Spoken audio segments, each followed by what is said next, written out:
Girebiliriz. Zeynep abla.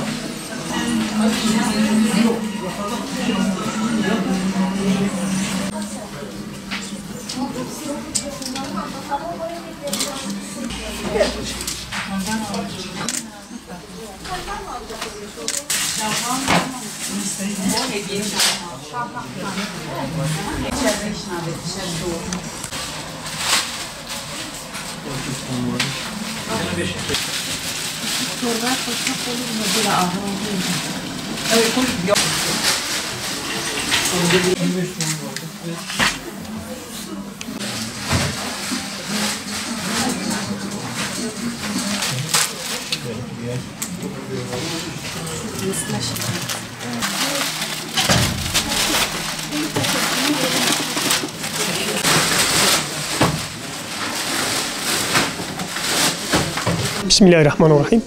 Umut Kervanı olarak Şanlıurfa'da biz 2 yıl önce yaşanmış olduğu asrın felaketi deprem bölgesinde 2 gün boyunca burada yardım dağıtıyoruz. İhtiyaç sahibi olan fakir ailelerimizi biz Umut Market'e çağırıyoruz. Burada markette kendi evin ihtiyacı olan alışverişleri yapıyorlar.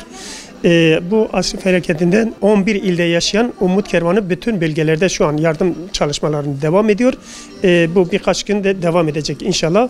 Onların hep yanında olduğumuzu, hep onlarla beraber olduğumuzu yine hatırlatıyoruz. Onlara yine yanındayız. Bu senede deprem bölgesi olan 11 ilde Umut Kervanı olarak yardım çalışmalarımız devam ediyor. Şu anda da Şanlıurfa'da Umut Market'e ihtiyaç sahibi olan ailelerimiz gelip burada gıdadır, temizliktir, giyimdir, hijyen paketidir, ayakkabıdır. Kendi ihtiyacı olan her şeyi, kırtasiyedir. Her şeyi burada alıp götürüyorlar. Katkıda bulunan herkese teşekkür ederim. Allah razı olsun. Bu felakette vefat eden kardeşlerimize de Allah'tan rahmet diliyoruz inşallah.